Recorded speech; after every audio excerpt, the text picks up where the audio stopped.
मेरे दोस्तों, आपका स्वागत है आपके अपने YouTube चैनल प्रीतम अकादमी परिवार में। तो जो क्लास 10th का 14 दिसंबर को जो आपका वीकली टेस्ट होने वाला है, उसके लिए हम लोग कुछ मोस्ट इंपॉर्टेंट सब्जेक्टिव और ऑब्जेक्टिव क्वेश्चंस कवर करेंगे। बेसिकली आपके सिलेबस के अकॉर्डिंग मैं बात करूँ तो आपका सांख्यिकी वाले चैप्टर से आएगा, ठीक है, क्वेश्चन आने को है।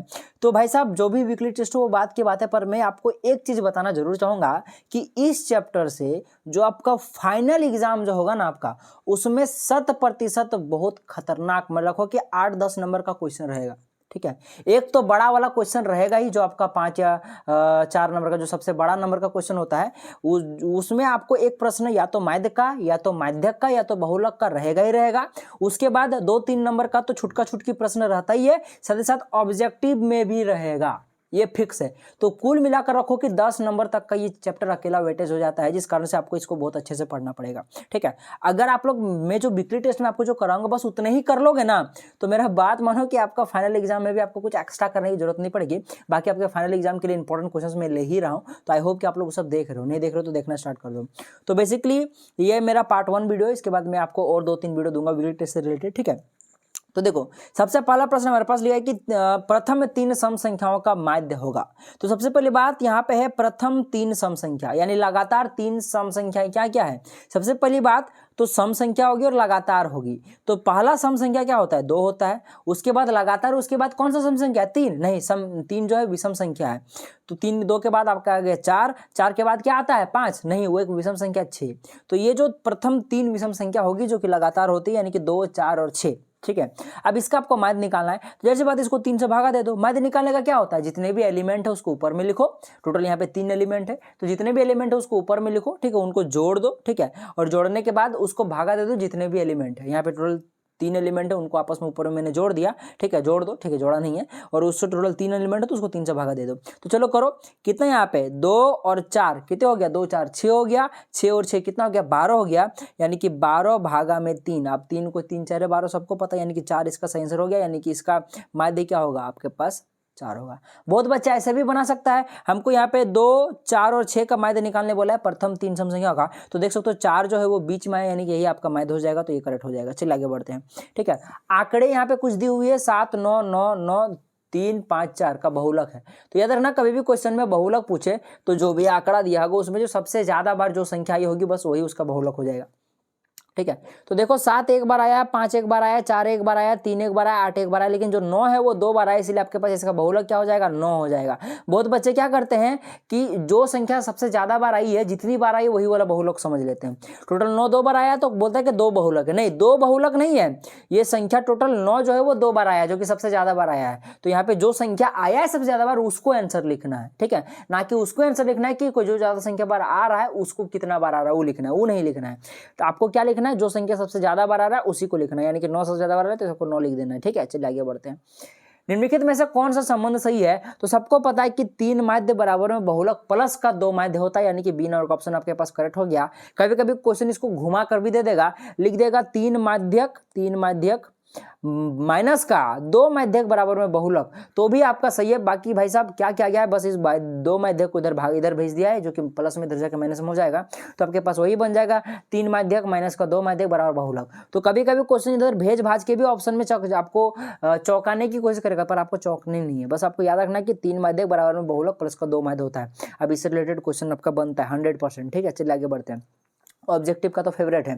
ठीक है, तो यहाँ पे कुछ आंकड़े दी हुई, इसका माध्यिका निकालना है, माध्य नहीं माध्यिका निकालना है। ठीक है, तो माध्य निकालने माध्य तो निकालना अभी मैंने आपको बताया, पर माध्यिका जो निकलता है इसके 2 फॉर्मूला होता है। सबसे पहले तो देखो कि यहाँ पे कितने आंकड़े दी हुई है। ठीक है, अभी इन आंकड़ों में से टोटल गिनो, 1 2 3 4 5 6 7 8 9 10 11 आंकड़ा दिया हुआ है। और ये जो 11 आंकड़ा दिया हुआ है, 11 कौन सी संख्या है, एक विषम संख्या है। तो कभी भी अगर माध्यक निकालने बोले और यदि विषम संख्या हो ना, तो हम लोग क्या करते हैं, n प्लस का 1/2 कर देते हैं, इसका माध्यक निकल जाता है। ठीक है, और यहाँ पे n क्या है, n बस यही, ये जो आपके पास जितने नंबर ऑफ संख्या यहाँ पे आंकड़े दी हुई है जो कि 11 है, वही आपका n होता है। ठीक है, तो ये आपका माध्यक निकालने का फॉर्मूला था, जब संख्या कितनी दी हुई है, विषम संख्या दी हुई है, संख्याओं का जो नंबर है वो विषम हो। अब उसी प्रकार से अगर संख्याओं का नंबर अगर सम हो, कभी दिया हुआ है 6 संख्या या 8 संख्या दिया हो, तब क्या करोगे आप लोग, तो वो मुझे कमेंट करके बताओ। ठीक है, उसके लिए आप लोग कैसे माध्यक निकालोगे। ठीक है, माध्यिका कैसे निकालोगे, माध्यक नहीं, माध्यिका खैर इसका कैसे निकलेगा, तो सबसे पहले आपको क्या करना है, इन आंकड़ों को सबसे पहले आपको क्या करना है, आरोही क्रम में यानी बढ़ते हुए क्रम में सजा लेना है। तो सबसे छोटा संख्या यहाँ पे क्या है, 3 है, उसके पहले 3 लिखो, उसके बाद फिर क्या है 4 लिखो, उसके बाद क्या है 3 और 4 के बाद आपके पास आ गया 7 आ गया, ठीक है, 2 बार 7 है, चलो 2 बार 7 लिखते हैं, 7 7, उसके बाद 8 है, चलो मैं एक बार 8 लिख लेता हूँ, 8 के बाद 1 और 9 है, चलो मैं 9 लिख देता हूँ, 9 के बाद आपके पास टोटल 3 को 10 है, 1 2 3 को 10 हो गया। अब 10 निकालने के बाद आपके पास लास्टली बचा है 16, जो कि पहले 15 है, उसके बाद 16 है। तो देखो आपके पास टोटल यहाँ पे 1 2 3 4 5 6 7 8 9 10 11 संख्या हो चुकी है, ठीक है। अब बस आपको क्या करना है, 11 संख्या हो चाहिए तो पहले इसका माध्यिका निकालो। तो 11 संख्या का माध्यिका कैसे निकलेगा, जो कि 11 की विषम संख्या है। तो बस क्या करो, 11 प्लस का 1 बगा में 2, बगा नहीं भागा में, क्योंकि यहाँ पे 11 क्यों लिखे, क्योंकि n होता है, यहाँ पे n ही 11 होता है, n प्लस का 1/2 होता है ना, तो n यहाँ पे 11 तो डायरेक्ट मैंने पुट कर दिया। अब 11 और 1 कितना हो गया, 12 हो गया, 12 को 2 से भागा तो 6 होगा। तो बस इसका 6 माध्यिका नहीं है, गड़बड़ी हो जाएगा, 6 नहीं मानना है। अब देखो 6वें नंबर पे जो संख्या है वो उसकी माध्यिका होती है 1 2 3 4 5 6, देखो 6वें नंबर पे 9 है, यानी कि यही इसका क्या हो जाएगा, माध्यिका हो जाएगा। इसका भी कॉन्सेप्ट सेम है, देखो 9 को अगर पकड़ोगे तो इधर 9 की इधर देखोगे तो 5 संख्या है और इधर 9 के बाद भी 5 संख्या है, तो ऐसे भी माध्यिका को आप लोग पकड़ सकते हो अगर विषम संख्या हो तो, ठीक है। लेकिन उसके लिए पहले आपको उसको आरोही क्रम में सजा लेना पड़ेगा, उसके बाद ही करोगे, ठीक है। तो कुछ माध्य जैसा ही कॉन्सेप्ट है, तो इसका आंसर क्या हो जाएगा, 9 हो जाएगा। चलिए आगे बढ़ते हैं, केंद्र प्रवृत्ति की सबसे उपयुक्त माप है तो माध्य, याद रखना मेरी बात, बहुत इंपॉर्टेंट प्रश्न है। अच्छा, प्रत्यक्ष विधि क्या ज्ञात करने के लिए क्या ज्ञात करने की विधि है, तो प्रत्यक्ष विधि जो होती है ये माध्य ज्ञात करने की एक विधि है। चलिए अब कुछ सब्जेक्टिव प्रश्न पर आते हैं, कि 1 0 5 और 6 का माध्य ज्ञात कीजिए। मैंने बोला था जितने भी एलिमेंट उनको जोड़ दो, 1 0 5 और 6 को जोड़ दो और उसको क्या करो, जितने एलिमेंट ऑफ नंबर है यानी टोटल 4 को यहाँ पे एलिमेंट है, 4 को क्या करो 4 से भागा दे दो, ठीक है सबको। तो इसको जोड़ो, कितना हो जाएगा यहाँ पे, 1 को 0 जोड़ोगे तो 1, फिर 6, उसके बाद फिर 12, यानी कि 12/4, इसका आंसर आ जाएगा 3, माध्य क्या हो गया 3। देखो अब ये प्रश्न बहुत इंपॉर्टेंट है, देखो लिखा है कि निम्नलिखित आंकड़ों से माध्य ज्ञात कीजिए। इस प्रकार से आपको एक बारंबारता बटन सारणी दे देगा, बोलेगा आपको क्या निकालना, माध्य माध्यिका या बहुलक निकालने को बोलेगा, और आपको दे देगा 6 नंबर या 5 नंबर, जो सबसे बड़ा आपका नंबर का क्वेश्चन होता है उसमें, ठीक है।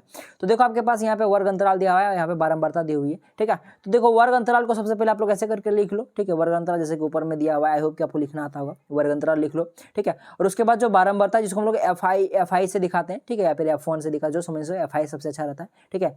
तो यहाँ पे लिख लो, जो जिसका जितना बारंबारता है उसको यहाँ पे लिख लो, जैसे कि देख सकते हो यहाँ पे लिखा हुआ है सो, ठीक है। जैसे कि 100 से 150 के बीच में 4 है, तो यहाँ पे 100 से 150 के बीच में 4 लिख लो। उसी प्रकार से देख लो यहाँ पे 150 से 200 के बीच में 5 है, 5 बारंबारता है, तो उसी प्रकार से देख लो 150 से 200 के बीच में यहाँ पे 5, इस प्रकार से आपको टोटल लिख लेना है। अब सबसे पहले आपको क्या निकालना है, माध्य निकालना। माध्य निकालने का फॉर्मूला क्या होता है पता है, सिग्मा FI XI बटे में सिग्मा FI होता है। FI तो मतलब बारंबारता हो गया, कोई दिक्कत है नहीं, ठीक है। और XI का मतलब क्या होता है पता है, XI का मतलब होता है वर्ग चिन्ह, यानी आपको पहले वर्ग चिन्ह निकालना पड़ेगा। अब वर्ग चिन्ह कैसे निकलता है, तो सबसे पहले समझो, इस प्रकार से हम लोग एक कॉलम बनाएंगे वर्ग चिन्ह का, वर्ग चिन्ह को हम लोग XI से दिखाते हैं। तो यहाँ पे जो आपके पास बारंबारता जो वर्ग अंतराल दिया हुआ है ना, जैसे कि दिया हुआ है 100 और यहाँ पे कितना दिया हुआ है 150, तो 100 और 150 को जोड़ो, ठीक है, उसको क्या करो 2 से भागा दे दो, आपके पास वर्ग चिन्ह निकल जाएगा, ठीक है। यानी कि निम्न वर्ग सीमा प्लस का ऊपरी वर्ग सीमा बटे में 2 करते हो तो आपके पास वर्ग चिन्ह आता है। निम्न वर्ग सीमा 100 है, ऊपरी वर्ग सीमा 150 है, उन दोनों को जोड़ के आपके पास 2 कर दो तो आ जाएगा 100 और 150 जोड़ेगा तो हो जाएगा 250, 250 को अगर आप लोग 2 से भागा दोगे तो 125 आएगा। लो यहाँ पे वर्ग अंतराल 125 आ चुका है। उसी प्रकार से इनको जोड़ के 2 से भागा दो तो ये वाला वर्ग अंतराल निकलेगा, इसको जो दोनों को जोड़ के 2 से भागा दो तो 225 आपके पास वर्ग अंतराल निकल जाएगा।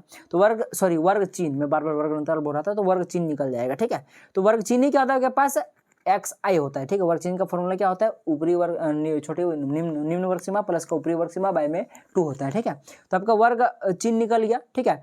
अब हमको भाई साहब चाहिए क्या, निकाल चाहिए FI और XI चाहिए, क्योंकि हमको जो यहाँ पे सिग्मा FI और XI पूछा है। सिग्मा मतलब होता है जोड़, यानी FI और XI को क्या करो, सबको निकालो, लास्ट में जोड़ लो, वही आपका सिग्मा FI और XI होगा, ठीक है।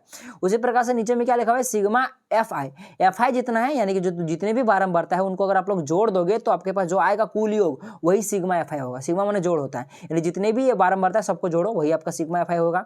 सिग्मा FI इंटू XI क्या होगा, जितने भी FI इंटू XI सबको जोड़ दो वही सिग्मा FI इंटू XI होगा। अब चलो हम लोग क्या निकालते हैं, FI इंटू XI। तो FI जो है यहाँ पे 4 है, XI कितना आपके पास 125, इनको क्या करना है, गुना करना है, तो कितना हो जाएगा 500 आ जाएगा।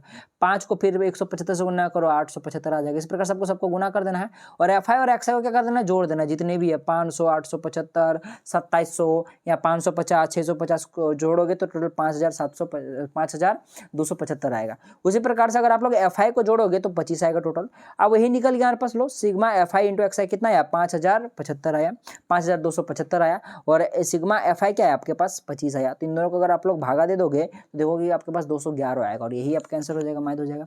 तो इस प्रकार से कुछ मोस्ट इंपोर्टेंट क्वेश्चन, क्या ज़्यादा क्वेश्चन नहीं किए हम लोग, क्योंकि भाई साहब देखो अभी आपका ज़्यादा क्वेश्चंस क्या कराना, ये चैप्टर जो है ये ऐसा ही चैप्टर है कि ज़्यादा मैं क्वेश्चंस आपको करा के नहीं दूंगा।